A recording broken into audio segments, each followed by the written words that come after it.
Hey, Coach, can you update us on Jordan Whitehead? I know they feared a torn pec. I assume that would be season ending. Our results are not back yet. We're still waiting to hear it. Okay. In the event that he can't go for a while, at minimum, what are your options there? I mean, obviously you signed Mike Edwards, but there's also, you know, Christian Izien. I mean, you have different guys. Would you just make it situational type football for you? It'll definitely be situational, depending on how we're playing somebody and what we have to put in. And then on Izien, can you just talk about what a sure tackler he's become, just how he gives you, a really decisive defensive player back there and just how his game has progressed. He's probably the quickest one from A to B as far as getting when the quarterback's releasing the ball to when the receiver's catching it. He can take off right away, and he's a very short tackler that way.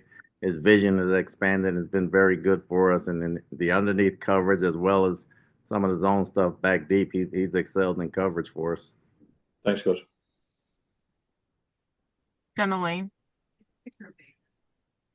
Coach, I know we saw Vita Vea lining up as a blocker on offense. I'm curious obviously with Vea being such a commodity, I'm curious what the negotiation was like with Liam. Is there kind of a set rule on how many plays you're allowed to use him? How much convincing did it take of you for him to be able to borrow Vea on offense? Didn't take much convincing. We're trying to score every way possible, so everybody's available. The more you can do. Thanks. Greg Allman. Hey, Todd, I missed the very beginning, but wanted to check on Joe Tryon-Shanka. He had left with an ankle injury. Is there a sense whether that's a multi-week situation or when he might be back? Got a sprained ankle right now. I'm not sure how long he'll be out.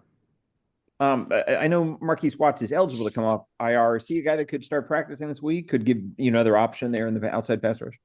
It's possible. We'll wait for the results to come back and then we'll go accordingly.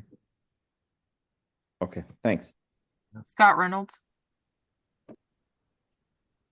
Todd, congrats on the win. Can you speak to how well Vita Vea is playing? And the Pro Bowl voting starts, I think, today.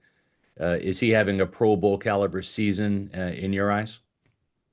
I mean, he has a good season every year for me. It's not about the Pro Bowl. It's about helping us win, and the accolades that come as they come. Whoever has the best record usually ends up like that, and it kind of goes according to that. But I think he had a Pro Bowl year the last couple of seasons for us. So, in my opinion, he's playing good football. He's got the sacks to show it. That's not the whole story that it tells because he's destroying the middle and he's keeping us in ball games.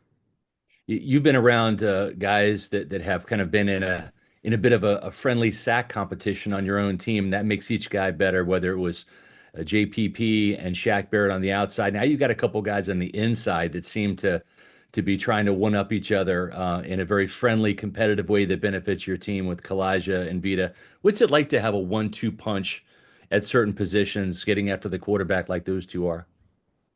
We haven't had it on the inside from a sack total production, but I think all those guys are getting after it right now. And again, the more time they're playing together and spending together and learning each other, they can set up each other as far as making plays, and that's good. Thanks, Todd.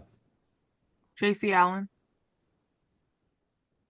Coach, if Jordan is out for the remainder of the season or extended time, is Tyke Smith someone that you look at to use back there as well? I know you cross trained him in training camp. If he gets healthy, we'll see. And, I don't want to put too much on his plate. He has a lot on his plate at nickel, but he can play some safety as well. Like I told Rick, it'll probably be situational. And with Tavier Thomas, because you cross trained him as well, would he fix in that mix as well? He's another option, yes. Rick Stroud. Coach, I know I asked you about Kalijah the other day, but I kind of want to get from you what areas you think he can improve. I mean, he seems to be improving a lot. Obviously, the more he plays, and the more he plays with Vita. But like, what are those things that you look for to take him to the next level, if there is one? It's always fundamentals for me down there with his technique. We know he's fast, we know he's strong, but when he uses his hands, he's unstoppable. When he doesn't use his hands, he gets stuck a little bit, and he's using his hands quite a bit right now, getting in the backfield, and he's really just unlocking his potential. So we look for more things to happen from him every week. And then just going back to Whitehead, I know when you got him, you were excited because you felt the communication, was going to be taken care of on both sides there with him, obviously in Winfield. So is that a concern now, or are you far enough into the season where these guys should be able to talk to each other and communicate? Well, we're far enough where they can talk to each other right now. Everybody should know everything. Thanks. Greg Auman.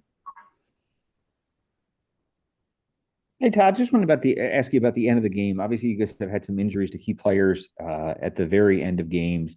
I don't know whether you were asked this in post game, but just want to ask you about Baker and how much of a conversation there was to pulling him at some point, especially once he had the stinger there in the fourth quarter. He wanted to finish the game. There's not much conversation about pulling them. We don't have a bunch of guys. We try to finish the ball game on offense. He was just handing it off, and you want your leaders in there to finish the ball game. We were trying to get a first down, so everybody was out there playing.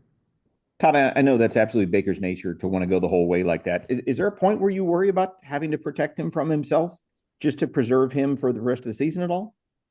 Yeah, he can start the game and get hurt, so there's no preservation of football. If we're up 50-0 by the end of the third quarter or something like that, yeah, you probably take guys out.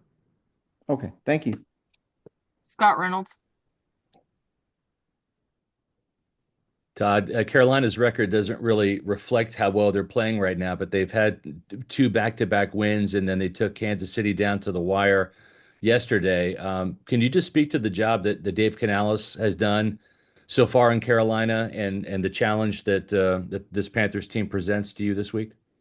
It's the NFC South battle, and all of them are going to be hard. None of them are going to be easy. I think Dave has done an excellent job taking on that team, and it's taking over his personality right now. They're playing pretty good football. They missed some games here and there, but they're playing very good football right now. It's going to be a tough battle. I'm proud of them. Thanks, Todd. Time for a few more. We'll go to JC Allen.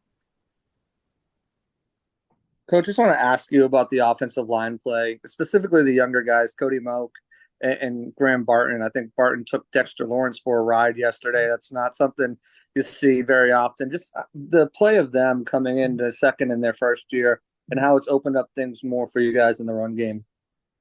Really like their workmanlike attitude, the way they go about their business. You forget that they're first and second year players. They've helped us a great deal from a strength standpoint, from an intelligence standpoint, and from an effort standpoint. They always try to finish plays for us. Cody goes unnoticed because we talk about Tristan, we talk about Barton, Bredesen, and even Luke has come on. But Cody has done an excellent job this year. He put on some weight.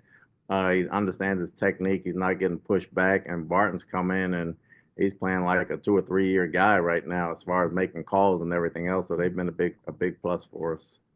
It's kind of a good problem to have, I guess, but also not great for you. But you hear Liam Cohen start to get talked about as maybe a potential head coach. Some guys maybe looking into him. What does that kind of say about the last 2 guys you've picked now midway through the season? They're getting talked about as potential head coach candidates and the job he's done overall. Well, at least I'm picking the right guy. I need to play the lotto. Thanks, Coach. Yeah. Last question from Jenna Lane. Hey, Coach. I know you guys did a lot of work during the bye week, self-scouting. It looks like, you guys wanted to make some changes there. And I'm curious, which ones maybe kind of excited you the most? I mean, we saw a lot of kind of new wrinkles yesterday, Sean Tucker, short yardage, goal line, Vita Vea lining up on offense as a blocker. We haven't really seen that a whole lot. You got more guys involved, like Payne Durham. I guess what was exciting for you yesterday? What was encouraging for you among some of the changes you made? You got to use some more dime as well with Mike Edwards. I know that might not be the case now with Jordan being hurt, but I guess just what excited you among some of the changes you made yesterday? For me, the biggest thing was blocking and tackling. We cleaned up the fundamentals. We didn't miss as many tackles as we missed going into the bye. Offensively, we were on the right guy. Receivers blocked, and everybody was playing for each other.